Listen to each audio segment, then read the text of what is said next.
अस्सलाम वालेकुम, मैं हूं अलीना फारूक शेख। आज सबसे पहले बात करेंगे पाकिस्तान पीपल्स पार्टी के अंदर तो जो दोनों चेयरमैन हैं उनके मुख्तलिफ बयानात सामने आए हैं। आज आसिफ जरदारी साहब का बयान आपने देखा ही होगा। वो कहते हैं कि जो इलेक्शन कमीशन है वो आइन के मुताबिक इलेक्शन करवाए, और उन्होंने इसको मज़ीद वजाहत इसी करते हुए ये बताया कि मर्दमशुमारी के बाद इलेक्शन कमीशन नई हल्का बंदियाँ करवाने का पाबंद है, तो उसी के तहत इलेक्शन करवाएगा इलेक्शन कमीशन। साथ ही साथ उन्होंने ये भी कहा कि इलेक्शन कमीशन और चीफ इलेक्शन कमिश्नर पर उनको मुकम्मल एतमाद है। अब ये बयान दिलचस्प इसलिए है क्योंकि गुज़श्ता रोज़ बिलावल भुट्टो ज़रदारी साहब ने पाकिस्तान पीपल्स पार्टी का मौक़िफ़ बयान करते हुए या पार्टी पॉलिसी बयान करते हुए न सिर्फ 90 दिन में इंतखाबात का मुतालबा किया था, बल्कि उन्होंने इलेक्शन कमीशन के किरदार के ऊपर भी शदीद तहफ़्फ़ुज़ात उठाए। उन्होंने क्या कहा, देखिए। पीपल्स पार्टी के ख्याल में आइन के मुताबिक इलेक्शंस को 90 दिन में होने चाहिए। दूसरी जमातों के और इलेक्शन कमीशन के मुताबिक इलेक्शंस जो है वो डिलिमिनेशंस के बाद होना चाहिए। पाकिस्तान पीपल्स पार्टी ने इलेक्शन कमीशन से इंगेज किया। हमारा इंगेज करने के बाद हमने ये नोट किया और अप्रिशिएट किया कि इलेक्शन कमीशन ने वो जो डेट्स डिलिमिटेशंस के थे वो आगे लेके आए हैं, और ये एक मेरे ख्याल में एक मुनासिब इशारा था कि इलेक्शंस तो वो भी ज़्यादा जल्दी करवाना चाहते हैं। मगर आज भी पाकिस्तान पीपल्स पार्टी का ये ख्याल है कि इलेक्शन कमीशन को इलेक्शन डेट अनाउंस करना चाहिए, इलेक्शन स्केड्यूल अनाउंस करना चाहिए, वरना जिस तरीके से इलेक्शन कमीशन वो इख्तियार इस्तेमाल कर रहे हैं जो उनके पास है नहीं जब तक इलेक्शन स्केड्यूल ऐलान किया जाए। और इलेक्शन कमीशन को ये भी देखना चाहिए कि मुल्क में एक दोगला पॉलिसी क्यों चल रहा है। इलेक्शन कमीशन का जो भी रूल्स है, जो भी पाबंदियां हैं, अगर वो सिंध पे लागू है तो फिर वो वफाक, पंजाब और KP और बलूचिस्तान पे भी लागू है। ये तो बड़ा अजीब बात है कि वो इलेक्शन जिसका इलेक्शन स्केड्यूल आपने आज तक ऐलान नहीं किया, आपके पास इख्तियार नहीं है कि आप ऑफिसर्स को शिफ्ट करवा सकते हैं। ये जो आपने गैर आइनी, इलेक्शन कमीशन ने जो गैर आइनी, गैर कानूनी हिदायत दिया है कि डेवलपमेंट फंड्स को रोका जाए, वो भी सिर्फ क्यों एक सूबा में। वफाकी हुकूमत नया स्कीम्स ऐलान कर रहे हैं, नया प्रोग्राम्स ऐलान कर रहे हैं जो उनका इख्तियार में नहीं है। आपको उनको रोकना चाहिए।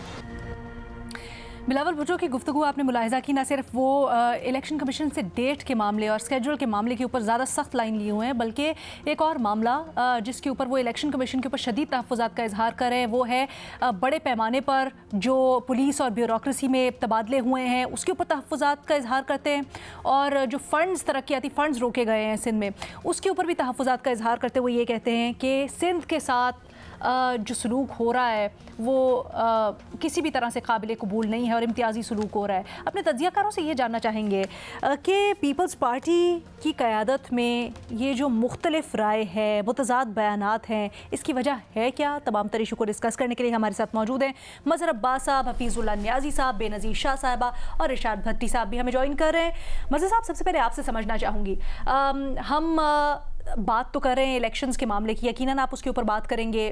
क्यों जरदारी साहब थोड़ा लचक है उनके रवैये में, लेकिन बिलावल भुट्टो साहब बड़े सख्त हैं। बट ये भी हमें थोड़ा सा बताइएगा, ये जो बात कर रहे हैं कि जानिबदारी दिखाई जा रही है तबादलों के ऊपर, चाहे वो पुलिस में हो या ब्यूरोक्रेसी में हो, क्या आप समझते हैं कि बिलावल भुट्टो का इल्ज़ाम या जो अदम इत्मीनान का इजहार कर रहे हैं इलेक्शन कमीशन के ऊपर वो दुरुस्त है? देखिए, दो चीज़ें हैं इसके अंदर। एक तो बात यह है कि ज़ाहिर है बिलावल भुट्टो, बज़ाहिर बिलावल भुट्टो साहब की पोजीशन में और आसिफ जरदारी साहब की पोजीशन में थोड़ा सा जो है वो तज़ाद नज़र आता है, क्योंकि जरदारी साहब मईशत की बात कह रहे हैं और यहाँ तक कह रहे हैं कि वो सियासत के बजाय हमें मईशत की तरफ तवज्जो देनी चाहिए। तो मेरे नुक्ते नज़र से तो सियासत ही आपकी मईशत होनी चाहिए और उसी तरफ आना चाहिए। लेकिन जहाँ तक एडमिनिस्ट्रेटिव चेंजेस की बात है तो और सूबों के मुकाबले में बज़ाहिर लगता है कि सिंध में ज़्यादा ड्रास्टिक एडमिनिस्ट्रेटिव चेंजेस हो रही हैं, चाहे वो पुलिस में हो या ब्यूरोक्रेसी में हो। अगर क्योंकि इलेक्शन तो भारत पूरे मुल्क में होने हैं तो अगर चेंजेस होनी है, लेकिन इलेक्शन कमीशन का ये इख्तियार है। और इलेक्शन इसी तरह निगरां हुकूमत को तो जाने वाली हुकूमत ने ख़ुद इख्तियारात बहुत से दे डाले उन्होंने कुछ रोक लिए, वरना तो वो बहुत आगे तक इख्तियार देने को तैयार थे। तो उसकी ज़िम्मेदारी तो फिर पीपल्स पार्टी को भी लेनी पड़ेगी कि वो उसका हिस्सा रहे हैं, जिस तरह बहुत से कवानीन का हिस्सा रहे हैं। दूसरी बात जो चूँकि पीपल्स पार्टी की यहाँ सिंध में हुकूमत ऑलमोस्ट पिछले 15 साल से है सिंध के अंदर, तो जो पीपल्स पार्टी मुखालिफ लोग हैं वो भी ये समझते हैं, और शायद एक तासुर ये भी दिया जा रहा है कि चूँकि ये जो यहाँ सिंध में निगरान हुकूमत बनाई गई है उसमें पीपल्स पार्टी, और अगर आप वैसे भी देखें तो निगरान में पीपल्स पार्टी के नॉमिनीज़ हमें नज़र नहीं आते, MQM के नॉमिनीज़ नज़र नहीं आते। ये ज़रूर है कि उन्होंने जस्टिस मकबूल बाकर पे किसी ने एतराज़ नहीं किया उनके नाम के ऊपर, तो उस लिहाज से तो उनके नाम पे तो कंसेंसस है। लेकिन इलेक्शन कमीशन का ये इख्तियार है, इलेक्शन कमीशन ये भी डायरेक्टिव दे सकती है कि एक मरतबा इलेक्शन शेड्यूल अनाउंस हो जाए तो उसके बाद कोई तब्दीली ना की जाए, लेकिन एडमिनिस्ट्रेटिव चेंजेस मेरा ख्याल है कर सकता है। क्विकली अगर आप बता दें, ये जो दोनों के बयानात में तजाद है या मुख्तलिफ आराय, इसकी वजह क्या है मुख्तसर? देखिए, एक तो दो पार्टीज़ हैं, अगर आप देखें चाहे वो टेक्निकली एक ही हो, एक पाकिस्तान पीपल्स पार्टी है जिसका इंतखाबी निशान अब शायद मेरा ख्याल है तलवार, वो उसी वजह से ये बनी भी थी पीपल्स पार्टी पार्लियामेंटेरियन। जरदारी साहब जो है वो पाकिस्तान पीपल्स पार्टी पार्लियामेंटेरियन के चेयरमैन है, और पीपल्स पार्टी पार्लियामेंटेरियन ही टिकट देती है। ठीक है, पाकिस्तान पीपल्स पार्टी टिकट नहीं देती। अभी आप वजह क्या समझते हैं दोनों की मुख्तलिफ वेवलेंथ? मेरे ख्याल में पिछले कुछ अरसे में हमने देखा है कि बिलावल भुट्टो ने अपने आप को असर्ट किया है। वो समझते हैं कि वो अपनी टीम लाने की कोशिश कर रहे हैं, और बहुत से मामलात में, बहुत से सियासी मामलात में उनका इख्तिलाफ राय है जरदारी साहब से, जिसमें से ये भी एक मौक़िफ़ है उनका, और कि हमें फ़ौरन इलेक्शन में जाना चाहिए, क्योंकि हमें इससे भागना नहीं चाहिए, जितना डिले होगा उतना शायद हमें नुकसान हो। अच्छा, आपसे कुछ देर पहले बिलावल भुट्टो साहब ने एक बड़ा इंटरेस्टिंग बयान भी दिया, उसके ऊपर जरा सेकंड राउंड में जाके बात करते हैं। बेनज़ीर, आपकी क्या राय है? ये जो अभी बात हो रही है बिलावल का शिकवा इलेक्शन कमीशन से, क्या आप समझती हैं, मज़ा साहब समझते हैं इलेक्शन कमीशन की पोजीशन बिल्कुल ठीक है, आप इत्तेफाक करती हैं? अलीना, नहीं, मेरे ख्याल से जो बिलावल भुट्टो ज़रदारी साहब ने 2-3 सवाल उठाए हैं इलेक्शन कमीशन के किरदार के हवाले से, और कि उनका जो रोल है वो बड़ा ही कंट्रोवर्शियल होता जा रहा है अलीना, और जितना ज़्यादा ये इलेक्शन डिले होता है और जितनी ज़्यादा ये डिले होता है इलेक्शन की तारीख का ऐलान, उन्हें इतने ज़्यादा सवालात जो हैं वो बढ़ते चले जा रहे हैं इलेक्शन कमीशन के किरदार रोल के बारे में। अच्छा, एक दो चीज़ें हैं। एक तो उन्होंने कहा बिलावल भुट्टो ज़रदारी ने कि जो इलेक्शन का जो प्रोग्राम है, आपने अभी तक इलेक्शन का स्केड्यूल जो है उसका ऐलान नहीं किया, मतलब आपने इलेक्शन की डेट नहीं दी, लेकिन इलेक्शन कमीशन जो है वो सिंध में ट्रांसफर पोस्टिंग कर रहा है अहम जो ओहदेदार हैं उनकी। अब जो कानून है इलेक्शन कमीशन का, उसमें तो लिखा हुआ है कि जब इलेक्शन प्रोग्राम ऐलान होगा उसके बाद इलेक्शन कमीशन जो है वो हरकत में आता है, और उनकी अप्रूवल के बगैर आप ट्रांसफर पोस्टिंग नहीं कर सकते। तो इस वक्त एक बड़ी अजीब सी सिचुएशन बनी हुई है कि एक निगरान हुकूमत है लेकिन इलेक्शन की डेट नहीं है, इलेक्शन का कोई स्केड्यूल नहीं है। तो सवाल जरूर बनता है कि किस इख्तियारात के तहत, किस कानून के तहत इलेक्शन कमीशन जो है ये ट्रांसफर पोस्टिंग कर रहा है। दूसरा सवाल जो उन्होंने उठाया वो ये कि डेवलपमेंट फंड, अच्छा ये बात पहले भी ताज हैदर साहब ने एक लेटर लिखा था इलेक्शन कमीशन को, जिसमें उन्होंने कहा था कि ऑन गोइंग प्रोजेक्ट जो है सिंध में उनके आपने डेवलपमेंट फंड रोक दिए हैं, किस वजह से? ये गैर कानूनी है। अच्छा, ये जो डेवलपमेंट फंड्स हैं, ये कुछ वो कहते हैं, पीपल्स पार्टी कहती है कि ये कुछ जो सैलाब मुतासरीन हैं उनके लिए भी काम हो रहा था और वो रुक गया है। इसका अभी तक इलेक्शन कमीशन की तरफ से कोई जवाब नहीं आया। तीसरी चीज जो बिलावल भुट्टो ज़रदारी ने कही है वो ये कि एक लग रहा है कि डबल स्टैंडर्ड है कि सिंध में आपने तकरीबन 30 से 40 अफसरान जो हैं उनका तबादला किया है, कुछ पुलिस में है, कुछ सेक्रेटरीज हैं, लेकिन वफाक में आपने वफाक निगरान हुकूमत जो है वहां पे उनको इजाजत दी है कि वो कुछ पिछली हुकूमत के जो अफसरान थे उनको रिटेन कर सके। मिसाल के तौर पे तौकीर शाह साहब जो प्रिंसिपल सेक्रेटरी थे पिछली हुकूमत में भी, और इजाजत मिली कि वो इस निगरान हुकूमत के भी प्रिंसिपल सेक्रेटरी हैं, जैसे कि आहद चीमा साहब। तो ये भी एक सवाल जरूर बनता है इलेक्शन कमीशन से कि आप कह रहे हैं सिंध में आपको ये तबादले करने पड़ रहे हैं, ताकि साफ और शफाफ इलेक्शन हो। तो वफाक में आपने क्यों इजाजत दी है कि पिछली हुकूमत के जो अफसरान हैं उनको रिटेन किया जाए? तो ये सवालात ऐसे, और जो सबसे बड़ा सवाल है अलीना वो तो अभी तक यही है कि डेट क्या है इलेक्शन की। आज एग्जैक्टली 1 महीना हो गया है असेंबली को तहलील। बेनज़ीर, लेकिन जरदारी साहब जरा लचक का मुजाहरा कर रहे हैं और वो कह रहे हैं कि हल्का बंदियां करने के बाद जो नया स्केड्यूल जिस तरह से होगा उसके मुताबिक इलेक्शन कमीशन ऐलान कर सकता है। बिल्कुल ठीक कर रहा है इलेक्शन कमीशन। बिलावल भुट्टो साहब 90 दिन के ऊपर काफ़ी रिजिड हैं, कहते हैं कम अज़ कम डेट का ऐलान करें, स्केड्यूल का ऐलान करें। फ़र्क क्यों है? अलीना, इसे कहते हैं इंग्लिश में होता है ना कि keep your options open. Peoples party भी अपने ऑप्शंस ओपन रख रही है, लेकिन हर सिचुएशन के लिए एक बयानिया तैयार है। अगर जैसे आजकल एक बातें चल रही थी कि शायद सिंध में कोई क्रैकडाउन हो पीपल्स पार्टी पे इलेक्शन से पहले, अगर ऐसा होता है तो पीपल्स पार्टी बिलावल भुट्टो जरदारी का बयानिया लेके आगे चलेगी कि हम तो 90 दिन में इलेक्शन चाहते थे, लेकिन मुस्लिम लीग नून और एस्टैब्लिशमेंट ने मिल के हमें धोखा दिया। अगर ऐसा नहीं होता, जो ऐसी चीजें चल रही हैं वैसे चलती रहती हैं, तो फिर जरदारी साहब का बयानिया लेके चला जाएगा कि देखिए हम तो चाहते हैं कि हल्का बंदियां हो और फिर जाके इलेक्शन हो। तो एक एस्टैब्लिशमेंट के खिलाफ भी बयानिया बन सकता है, वो भी तैयार है। एक एस्टैब्लिशमेंट को खुश करने के लिए भी बयानिया बना हुआ है, वो भी तैयार है। Good cop bad cop type चीज। Good cop bad cop, exactly. अब देखिए सर, एक सवाल यहाँ पे जरूर ये बनता है, पार्टी पॉलिसी क्या है? देखिए पार्टी पॉलिसी मेरे ख्याल से ये पीपल्स पार्टी को सूट करता है कि 90 दिन में या 90 दिन से पहले इलेक्शंस हो, क्योंकि इस वक्त मुल्क में अगर कोई एक सियासी जमात है जो एक कंफर्टेबल पोजीशन में है, जो अगले इलेक्शन के बाद भी हुकूमत बना सकती है किसी सूबे में, तो वो सिर्फ और सिर्फ पीपल्स पार्टी है। तो पीपल्स पार्टी चाहेगी जल्द से जल्द इलेक्शन हो, निगरान हुकूमत तवील अरसे के लिए ना बैठे, हम दोबारा आए सिंध में आके जहाँ पे हमने काम छोड़े वहां से हम काम शुरू करें। एक आखिरी चीज है ना, ये चीज भी नोट करने वाली बहुत जरूरी है, जो बिलावल भुट्टो जरदारी और पीपल्स पार्टी का बयानिया आजकल सुने पीटीआई के हवाले से, मेरे ख्याल से वहां पे भी थोड़ी बहुत तब्दीली आई है। इतना सख्त बयानिया नहीं लिया जाता।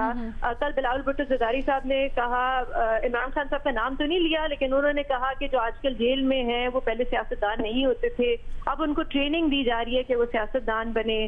फिर उन्होंने ये भी बात कही कि जिनको भी अवाम चुनेगी अगले इलेक्शन में, चाहे वो पीटीआई हो, तो हम रिजल्ट को तस्लीम करेंगे। तो ये भी एक नोट करने वाली चीज है कि आगे जाके पीटीआई और पीपल्स पार्टी की क्या इक्वेशन बनती है, क्योंकि थोड़ी बहुत बयानिया में वहां पे अच्छा, बिल्कुल ठीक है, बिल्कुल ठीक है। देखिए एक चीज तो ये कि डीलिमिटेशन से पहले इलेक्शन का शेड्यूल अनाउंस ही नहीं हो सकता जब तक डीलिमिटेशंस कंप्लीट ना हो जाए। प्रॉब्लम यहीं से आई है कि आपने चूंकि मर्दमशुमारी को एक्सेप्ट कर लिया और उसको नोटिफाई हो गया, तो अब डीलिमिटेशन तो होनी है। अब डीलिमिटेशन में सीट एडजस्टमेंट्स होंगी, उसके बाद ही शेड्यूल अनाउंस हो सकता है। और मैंने तो इब्तिदा में यही की थी कि एडमिनिस्ट्रेटिव चेंजेस अगर आप सिर्फ सिंध में कर रहे हैं तो ये फिर बायस्ड है इसमें। जहाँ तक क्रैकडाउन की बात है कि क्या कुछ लोगों के बारे में खबरें आई थी, मुकेश चावला साहब के बारे में और दूसरे लोग के उनके लोगों को पकड़ लिया है वो, और इसी तरीके से ये भी आया था चीफ मिनिस्टर। तो कल मैंने स्पेसिफिकली मुराद अली शाह साहब से पूछा था और उन्होंने कहा था कि ये मीडिया मॉन्गरिंग है, मीडिया में ये चीज़ें ज़्यादा आ रही हैं। ऐसा अभी तक उन्होंने कहा ऐसा कुछ नहीं है, बल्कि यहाँ तक भी बात हुई कि शायद मुकेश चावला को बेल बिफोर अरेस्ट नहीं करवानी चाहिए थी, कोई ज़रूरत नहीं थी। शादिया मरी के हवाले से जो खबरें आई, उन्होंने तो लीगल नोटिस भेजा जिन लोगों ने ये खबरें चलाई उस चीज़ को, कोई नहीं, वो तो नो फ्लाई लिस्ट उनके मैं सिर्फ उनके के he was not very concern कि कोई बहुत ज़्यादा क्रैकडाउन हो रहा है। मीडिया को फिर ऐसा ऐसी मीडिया माशाल्लाह हमारा मीडिया भी कमाल है ना, वो तो आप अगर हम कहीं से तो इन्फॉर्मेशन क्या मुझे बताएं कोई नहीं मुझे बताएं 97 अरब रुपए कहाँ से बरामद हुए? है किसी के पास कोई खबर? लेकिन चल रही है किसी के आदमी को सोशल मीडिया का ना, तो सोशल मीडिया के ऊपर हो रहा था। सोशल मीडिया पर हमने उसको मेन स्ट्रीम मीडिया पर डिस्कस किया ना उस चीज को विदाउट वेरीफाइंग। मेरा नहीं ख्याल, मेरा ख्याल है वैसे ज़िमनी डिस्कस किया है, अभी भी हम डिस्कस कर रहे हैं सर, डिस्कस तो हो सकता है ना। अलीना आप अपने चैनल की क्यों बात करिए, और कई चैनल पे डिस्कस हुआ है ना ये बात हुई है ना बात है ये डिस्कस। तो या तो स्पेसिफिकली पता हो कि जी हाँ FIA वाले या XYZ कोई उठा के ले गया, नैब वाले उठा के ले गए हैं, वो तो आपकी एक ऑथेंटिक खबर होगी। अच्छा, अगर आप वो करेंगे कॉन्टेक्स्ट में डिस्कस हुए, वो आगे जाके एक छोटी सी ब्रेक लेते हैं, ब्रेक के बाद वापस आएंगे। Welcome back. हम डिस्कस कर रहे हैं पीपल्स पार्टी में दो मुख्तलिफ आ रहे हैं, इलेक्शन और इलेक्शन कमीशन के किरदार से मुतल्लिक। भट्टी साहब आप बताइएगा सर, पार्टी पॉलिसी किसको माने, जरदारी साहब का बयान या फिर बिलावल साहब का बयान? क्योंकि बिलावल साहब ने आपसे कुछ देर पहले जब बात की वो अंदरूनी सिंध के दौरे पे निकले हुए हैं, कहते हैं इलेक्शन मुहिम नहीं है, लेकिन ऐसा ही नज़र आता है कि वो इलेक्शन के लिए ज़रा वो हो रहे हैं, राब्ता मुहिम, अवामी राब्ता मुहिम उन्होंने शुरू कर दी है। बट वो कहते हैं घर की बातों पर तो जरदारी साहब की बात मानने का पाबंद हूँ, लेकिन सियासी मामलात में मैं पार्टी पॉलिसी बयान करूँगा। तो अब सर किसकी बात माने? मैडम शेख, रटी रटाई बातें बाद में, पहले ज़रा आ जाते हैं असल बात पे। और मैडम शेख, असल बात शुरू करता हूँ। शुक्रिया फ़ौज, शुक्रिया आर्मी चीफ़। 15 माह की हुकूमत में जो दिहाड़ियाँ लगी, मुबैना दिहाड़ियाँ लगी, मुबैना तौर पर लीगियों ने, मुबैना तौर पर पीपल्स पार्टी वालों ने, मुबैना तौर पर मौलाना साहब की जमात के लोगों ने जो दिहाड़ियाँ लगाईं, अगर सही तरह से वो सामने आ जाएं तो क्या कमाल हो जाए। मैडम शेख, इसको ज़हन में रखिए। और अब आ जाइए जो ख़बर आज एक छपी भी है कि बिलावल और मुराद अली शाह के करीबी साथियों के बैरून मुल्क जाने पर पाबंदी, स्टॉप लिस्ट में 1000 से ज़ायद नाम शामिल, हुकूमत में रहने वाली शख्सियात, सियासी शख्सियात, बिल्डर्स, ताजर, सनतकार, पार्टी में फंडिंग करने वाले, ब्यूरोक्रेसी वाले, सारे हमदर्द, सारे लाडले, सारे चहेते और माली बदउनवानी में मुलव्वस, टैक्स चोरी में मुलव्वस, हुंडी हवाला में मुलव्वस, चीनी और पेट्रोलियम स्मगलिंग में मुलव्वस, उन सारों के नाम शामिल हैं। शुक्रिया फ़ौज, शुक्रिया आर्मी चीफ़। 40,000 रुपये फ़ी तोला सोना कम हुआ है, 30 रुपये डॉलर, 35 रुपये पाउंड कम हुआ है। मैडम शेख, बिजली के चीनी की कीमत कम हो गई। अच्छा, अब ये इस चीज़ को ज़हन में रखिए मैडम शेख, और अब आगे आइए।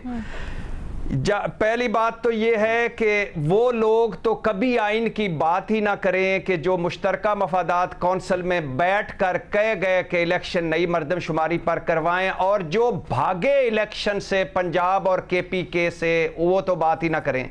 और बिलावल को आज आइन और इलेक्शन कमीशन नज़र आ रहा है।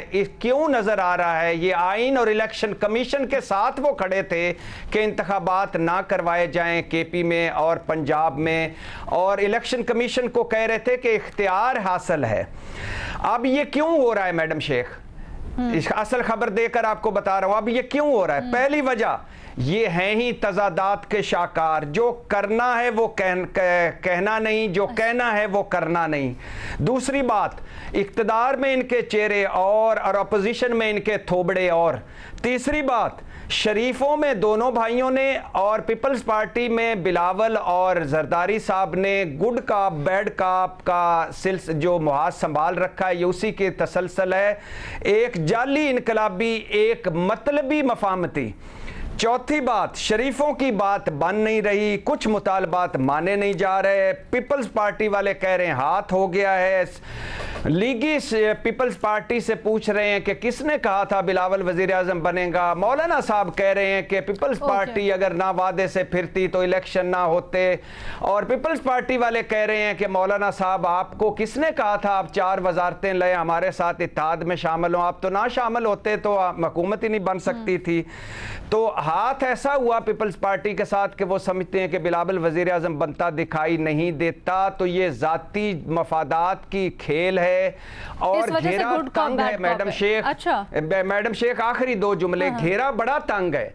मैं अपनी फौज से और आर्मी चीफ से दरखास्त करूंगा कि खुदा के लिए सिविलियन इदारों पे ना छोड़िएगा। मैं किसी जमात के खिलाफ क्रैकडाउन करें ना करें, लेकिन ये जो चीनी वाले हैं, ये जो डॉलर वाले हैं, ये जो हुंडी वाले हैं, ये जो हवाला वाले हैं, ये जो बिजली वाले हैं, ये जो हमदर्द हैं लेफ्ट राइट, ये जो टेंशन ना लें आप। दूसरी बात, आपको ये क्या वो बताएंगे, इन्होंने कभी बताया है कि ये माने हैं कि ये टीटी वाले हम ही थे या पैनामा वाले हम ही थे या जाली अकाउंट्स मनी लॉन्ड्रिंग वाले हम ही थे या जो अनवर मजीद साहब जिनकी शुगर मिलों के बाहर लोग बैठे, ये कभी नहीं मानेंगे। अभी अगले लम्हे में अगला थोड़ा सा वेट कीजिएगा, थोड़ा सा वेट कीजिएगा। ये अभी तक तो आइन याद आ गया ना, जमहूरियत याद आ गई, इलेक्शन कमीशन याद आ गया है, पीटीआई याद आ गई है बिलावल को, इमरान खान याद आ गया, जेलें याद आ गई हैं, मौलाना साहब को चीजें याद आ रही हैं, लीगियों को चीजें याद आ रही हैं। अगले मरहले में याददाश्तें और तेज होंगी, थोड़ा सा अल्लाह करे ये इस तरफ चले। न्याई साहब आप अपनी राय शामिल कीजिएगा। सर, पाकिस्तानी सियासत में खुसूसन पंजाब में ये नारा जो है एंटी एस्टेब्लिशमेंट जो है ये बड़ा बिकता है। ये पंजाब की एक अजीबोगरीब साइंस है जिसे मैं बड़ा मुझे अच्छी भी लगती है और हैरान भी करती है। वो ये कि जब आप फ़र्ज़ किया बॉर्डर पे जंग छिड़े तो खुद यकीन आने के हर बंदा जो है बंदूक लाठी लेके बॉर्डर की तरफ भागेगा कि हमने फ़ौज के शाना बचाना लड़ना है। आप ये आपका डेटा निकलवाएं तो किसी भी जिहाद में या किसी भी उसमें पंजाब से बेशुमार नौजवान जाते हैं और बहुत कुर्बानियाँ देते हैं। लेकिन एस्टेब्लिशमेंट जब सियासत में आती है या ये उनको ये फीलिंग होती है कि उनकी सियासी पार्टी जो है उसको एस्टेब्लिशमेंट अंडरमाइन कर रही है तो उनके अंदर एक ख़ास किस्म का जज्बा उभरता है और वो एक उस लीडरशिप के लिए बहुत ही इज़्ज़त वक़ार और जो एस्टेब्लिशमेंट है सियासी तौर पे वो उस पार्टी को उसी तरीके को मुखालिफ समझता है जैसे सियासी पार्टी समझी जाती है। मैं तो इस बात का हमेशा समझता हूँ कि जो है ये एक पूरा एक पाकिस्तान के अंदर एक पैटर्न है सियासत का। लेकिन जो कुछ बिलावल साहब ने कहा है कि जो फरमाया है ये कोई पहली दफ़ा तो फरमाया नहीं है। उन्होंने चंद मेरा ख्याल में कोई अभी वो असेंबली में थे जब तकरीर कर रहे थे आखिरी कोई महीना पहले की बात है तो उन्होंने कहा था कि हम ये आखिरी तकरीर थी असेंबली में उन्होंने उन्होंने मानी खेज बातें की। उन्होंने कहा हमारे बड़े ऐसी बातें कर रहे हैं जिनसे हमें इख्तिलाफ है, ये उसका आगे कंटिन्यूटी है। तब लोग कह रहे थे और शायद हमने भी कहीं डिस्कस किया हो, कम से कम मुझे एक दो कोई टीवी के ऊपर मुझसे पूछा गया कि उन्होंने ये क्यों कहा बड़े का, तो मैंने कहा जी अगली सियासत के लिए ये एक जो भट्टी साहब ने जैसे कहा है कि गुड कॉप बैड कॉप कि वहाँ पे इस पराये में सियासत होगी कि बड़े जो हैं वो मुकाबला नहीं कर पाएंगे जो बिलावल साहब कर रहे हैं, जो है ना वो एक वो जो जिसको कहने जो वो कन्फ्रंट करेंगे।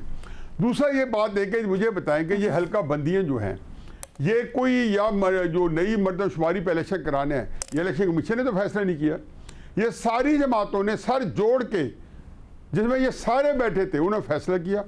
एग्जैक्टली पता था ये ऐसे होगा, लेकिन उसके बावजूद फिक्र फाका करना सियासी जमातों का काम है और करना चाहिए। चुनांचे जब जून के दूसरे या तीसरे हफ्ते में नवाज शरीफ साहब यकदम पहुंचे और कहा गया कि पहले खबर आई कि सऊदी अरब जा रहे हज करने के लिए, एक स्पेशल जहाज आया कि प्रिंस का और लैंड किया दुबई में, और मेरा ख्याल है वो दुबई से ही वापस चले गए या शायद सऊदी अरब गए हों, और वहाँ अचानक जरदारी साहब लाहौर में बैठे थे उन दिनों कि उससे चंद दिन पहले इस्तेकाम में पाकिस्तान पार्टी बन गई और सियासत के अंदर एक ख़ास तब्दीलियाँ पैदा हो गई।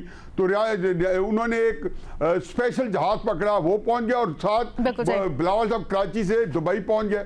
वहाँ जाके मीटिंग जो उसके बारे में बहुत स्पेकुलेशन हुई, नहीं हुई या नहीं हुई, लेकिन उस वक्त भी मेरी एक नपी तुली राय थी और वो और आपने अंदर की स्टोरी भी हमें पूरी की पूरी बताई थी आपके मुताबिक कि आपके पास क्या इन्फॉर्मेशन पहुंची बड़ी तफसील से। सर अच्छा मुझे एक चीज़ ज़रा बता दीजिएगा, बिल्कुल सही बड़ी दफ़ा आप बता चुके हैं और बिल्कुल सर, लेकिन मुझे ये बताइएगा, एक तो आप कह रहे हैं कि नौजवान वोटर और जो इस वक्त बड़ा मुतहरिक भी है सोशल मीडिया पे ले ले या वोटिंग अरीना में भी उसका बड़ा किरदार होगा, उसको टैप करने के लिए ये सारा का सारा कर, लेकिन मुझे ये ज़रूर बताइएगा कि आपको लगता है कि ये स्ट्रैटेजी काम करेगी? क्योंकि जब इन्होंने पहले खुद से कहा और जानते बूझते हुए सब कुछ कह दिया कर दिया और इलेक्शंस में ताख़ीर की वजह बने, तो उसके बाद अब ये यू टर्न इनके लिए वर्क करेगा? मेरा ख्याल है कि मुझे आपके सवाल की पूरी तरह तो इस तरह वो मैं कॉम्प्रिहेंड नहीं कर पाया हूँ कि, लेकिन मैं एक जनरल बात करता हूँ, हो सकता है उसके अंदर सवाल का जवाब हो। नहीं देखिए, दो तीन चीज़ें हैं जहन में रखें कि एस्टेब्लिशमेंट की जो पहली प्रायोरिटी जो है वो इलेक्शन नहीं है, मैं दोबारा दोहराते इमरान खान को एलिमिनेट करना है, और ये जो जमातें हैं पीपल्स पार्टी और मुस्लिम नून जो है उनको ये वारा खाता है उनको ये नहीं है कि जी इमरान खान साहब को वो समझते हैं कि उसके बारे में कोई अच्छा फैसला किया जाए। जो दूसरी बात है वो ये है कि वो उनको ये पता है कि ये इलेक्शन, उनको ये वादा खाता है कि इमरान खान को एलिमिनेट किया जाए, लेकिन उनको ये अब एहसास होना शुरू हुआ है कि खसूसन पीपल्स पार्टी वालों को, और ये बात बड़ी हद तक दुरुस्त है कि उनके नज़दीक भी घरे तंग किया जा रहा है। मुस्लिम लीग नून के बारे में ये बिल्कुल बात नहीं है, बल्कि मुस्लिम लीग नून को अभी भी ये अंडरस्टैंडिंग है, या कम अज कम मुस्लिम लीग नून का हल्के ये समझते हैं कि इक़्तिदार उनके झोली में पके पकाए फल की तरह गिरने वाला है। चुनाचे पीपल्स पार्टी जो है उसके हाथ पांव थोड़े फूले हुए हैं। जरदारी साहब चूंकि केसेस की तरफ में ज्यादा आ सकते हैं, तो वो अपना एक जो नरम खू या मुफाहमती जो रवैया है वो उसको बढ़ा रहे हैं। बिलावल साहब को कहते हैं कि आप अपनी हार्ड पॉलिटिक्स करें, या करनी चाहिए उनको, क्योंकि वो नहीं चाहते कि उनकी मुफाहमती पॉलिसी की में बिलावल की सियासत की भीड़ चढ़ जाए। तो इसमें अंदर से अंडरस्टैंडिंग होगी, जिसमें उनको फ्री हैंड होगा, बताया जाएगा कि जैसे मेरा बेटा जो है मेरे काबू नहीं है, तो किसी का बेटा भी किसी काबू नहीं हो सकता। तो यही तो एक जिसको कहना चाहिए कि जो माल जो है वो बेचने की कोशिश की जाएगी। तो मैं समझता हूँ कि सारी बातों का कतई नजर जो एक मुल्क जिनकी सियासत के जो हालात का जो जबर है, वो कभी ये सारे जो लोग सोच रहे हैं एस्टैब्लिशमेंट है, या पीपल्स पार्टी है, या मुस्लिम नून है, या सियासी जमातें हैं, आया ये हासिल कर पाएंगे? मेरी सेटल्ड ओपिनियन है कि जहां हम आ चुके हैं वहां पे बिल्कुल ये एक डेड एंड की तरफ जा रहे हैं, क्योंकि एक बुरान को खत्म करने के लिए नहीं सब आई होप कि जिस तरह आप कह रहे हैं कि इनके घर में अंदर से इत्तेफाक है, बाहर से ये बस लड़ाई है। अपनी मिसाल दी आपने, आप तो नहीं हमें डिस्ट्रैक्ट कर रहे ना सर, ये तो जेन्युइन है ना। आप अंदर ऊपर से आप दिखाने के लिए नैरेटिव ले रहे हो, और अंदर से आप जब कायदे आज़म नवाज शरीफ साहब इनकलाबी हो जाएं अचानक, और जरदारी साहब कभी अंदर कभी बाहर आना जाना शुरू कर दें, और बिलावल क्वाइन याद आ जाए, तो समझो मामला गड़बड़ है। मैं आपको बताऊं, अच्छा ठीक है, बेनज़ीर कुछ कहना चाह रही है काफी देर से। अलीना नहीं, मेरी एक बात सुन, ये हम जाती करते हैं, नवाज शरीफ इनकलाबी बना रहा है और यही वो इनकलाबी था कि उसी वक्त ये हमारे जो थे ना, जो हमें खास किस्म का माल बेचने के लिए यहाँ बैठे होते हैं। अच्छा। क्योंकि हमें ये पता होता है कि जी किस जगह पे ये ख्वाजा आसिफ साहब ने माल बेचा कि नवाज शरीफ साहब एस्टैब्लिशमेंट की मदद से बाहर गए कर चुके हैं। बेनज़ीर मुख्तसरन अपना पॉइंट जरा एस्टैब्लिश कीजिएगा। अलीना, एक दो चीजें हैं यहाँ पे जो डिस्कस हो रही थी, मैं उससे सिर्फ रिस्पॉन्ड करना चाहूंगी। एक तो वज़ीर साहब कह रहे थे कि जब तक हल्का बंदियां नहीं होंगी तब तक इलेक्शन प्रोग्राम या इलेक्शन डेट अनाउंस नहीं हो सकती। देखिए, हल्का बंदियों का स्केड्यूल तो आ गया है और वो 14 नवंबर तक है, और यहाँ पे हमें और उसके बाद होता ये है कि 54 डेज आपको मिलते हैं इलेक्शन कैंपेन करने के लिए, और उसके बाद इलेक्शन हो जाते हैं।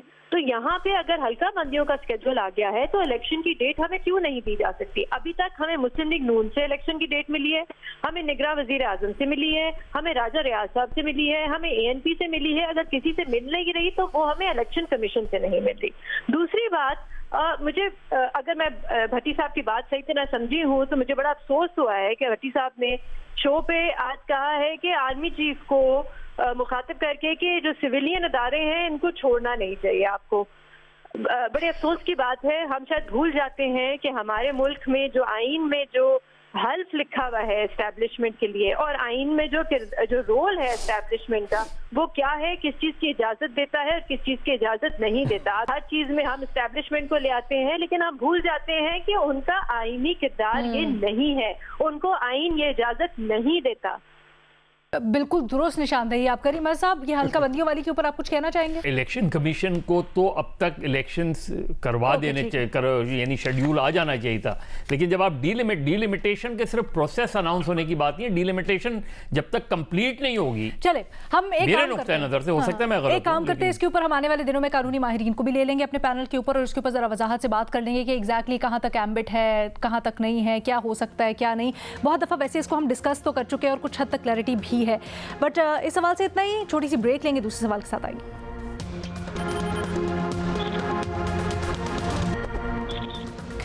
तजवीज़ दी गई है निगरान हुकूमत की तरफ से कि मुल्क भर में दुकानें और कारोबारी मराकज़ सुबह जल्दी खुलें और फिर मगरिब तक बंद कर दिए जाएं। इसके ऊपर कुछ रेजिस्टेंस का भी सामना है दुकानदारों और ताजिर रहनुमाओं की जानिब से। सवाल यहाँ पर ये पैदा होता है कि क्या जिस तरह बाकी हम देख रहे हैं बड़ी कार्रवाइयाँ हो रही हैं चीज़ों के ऊपर अमल दरामद, क्या इस फैसले के ऊपर भी हुकूमत अमल दरामद करवा सकेगी? इरशाद भट्टी साहब। होना चाहिए, करवाना चाहिए, डंडे के ज़ोर पे करवाना चाहिए। पूरी दुनिया में टाइमिंग्स होती हैं, हमारे यहाँ हालात बहुत ख़राब हैं। हर चीज़ के करवाना चाहिए और आगे भी सोचना चाहिए कि 590 अरब की जो बिजली चोरी और लाइन लॉसेस हैं उनका क्या, उसके ऊपर भी क्रैकडाउन हो रहा है। जो महंगे बिजली घर मुआहदे जिन्होंने किए उनको भी सामने। ओके ठीक है भट्टी साहब, आपका जवाब आ गया। भट्टी साहब आपका जवाब आ गया। नहीं साहब आप कहिएगा, क्योंकि ताजिर ये कहते हैं एक तो इतनी लोड शेडिंग है, ऊपर से दिन में कोई आता नहीं, पहले नहीं कारोबार हो रहा, जल्दी बंद करेंगे तो क्या बनेगा? असूली तौर पर जी करने भी चाहिए और हर जगह इसकी मिसालें कायम हैं, लेकिन होंगे नहीं, क्योंकि ये तब हो सकता है जब रिट ऑफ द गवर्नमेंट हो। पाकिस्तान में मार्शल लगा यूब खान के वक्त में तो टारगेट स्मगलिंग रोकना, ये सारे काम करना था, नहीं रुकी। फिर दूसरा मार्शल लगा, ये इसलिए कि उस वक्त आप सबसे ज़्यादा सख्ती कर जो डर होता है वो एक ही चीज़ करवा सकते हैं और ये रिट ऑफ द गवर्नमेंट। जब वो तब नहीं कोई करवा सका तो अब तो मेरा नहीं ख्याल सर अब मौजूदा जो सेटअप है उसमें रेट नहीं है, होंगे नहीं। मौजूदा सेटअप में आपको रेट नहीं नजर आती? नहीं, ये हम समझते हैं जी। बेनज़ीर आपकी क्या राय है?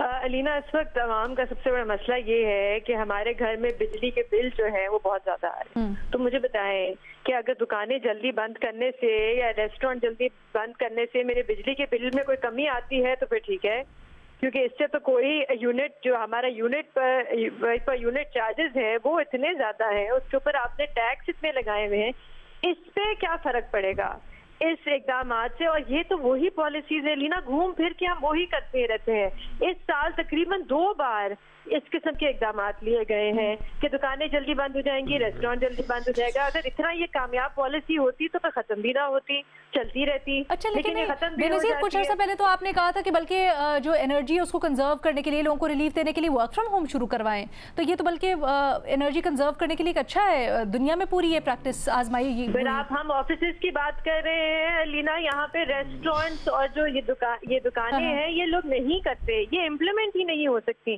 कौन इम्प्लीमेंट करेगा? बिल्कुल प्राइवेट ऑफिसेज, पब्लिक ऑफिसेज को वर्क फ्रॉम होम देना चाहिए, और वो पेट्रोल की वजह से मैं कह रही थी, क्योंकि पेट्रोल की कीमत इतनी ज्यादा है। ओके। वैसे मज़र साहब, हम हमेशा ये कहते हैं द ईजियर वे आउट के नहीं हो नहीं सकता, लेकिन अगर हम यहाँ पर देखते पूरी दुनिया में लोग कवानीन फॉलो करते हैं, यहाँ पर भी अगर उनको पाबंद बनाया जाए, लोगों में शऊर उजागर किया जाए, अमल दरामद करवा सकते हैं। दुरुस्त फैसला है ये? बिल्कुल दुरुस्त फैसला है। देखिए 1.5 साल कोविड में क्या हुआ था, कोविड में आप डिसिप्लिन तो हुए थे ना, आपको पता होता था कि शॉप बंद हो जाएगी तो आप पहुंचते थे, वो करवाने पहुंचते थे। चीज़ें बहुत हद तक इस पॉलिसी को हमने खामाखाई रिलैक्स किया, इसको कंटिन्यू करते। फिर पूरे मुल्क में कुंडे हटाने का काम कोई मुश्किल काम है? अगर आप करना चाहें, आप प्रीपेड मीटर्स लगा दें सारी जगहों पे, देखें लोग कैसे नहीं पेमेंट बिल ज़्यादा नहीं करते वाले, यानी जो मैं उसमें जो चोरी की बात हो रही है उनकी बात कह रहा हूँ मैं। असल चीज़ क्या है? असल चीज़ ये कि इस वक्त महंगाई इतनी है कि गरीब का चूल्हा नहीं जलता और मिडिल क्लास का एसी नहीं चलता। ये सूरत हाल हो गई है इस वक्त। पेट्रोल की ये सूरत हाल है कि नहीं अफोर्ड कर पा रहे लोग। मोटरसाइकिल पे जो लाखों लोग जाते हैं उनके लिए मुश्किल से मुश्किल होता जा रहा है। चीज़ों को देखें। किसी ने हमने, आपको लगता है इस हुकूमत की जो पॉलिसी है ये हुकूमत अलीना बिल्कुल छोटी सी बात, देखिए इलेक्शन जीतना डेमोक्रेसी नहीं होती, ठीक है, हुकूमत करना डेमोक्रेसी नहीं होती। Governing the nation is democracy, और हम इसमें अब तक कामयाब नहीं हुए, लेकिन अगर करना चाहें तो बिल्कुल कर सकते हैं। ठीक है जी, आज के प्रोग्राम से इतना, इजाजत दें, अल्लाह हाफिज।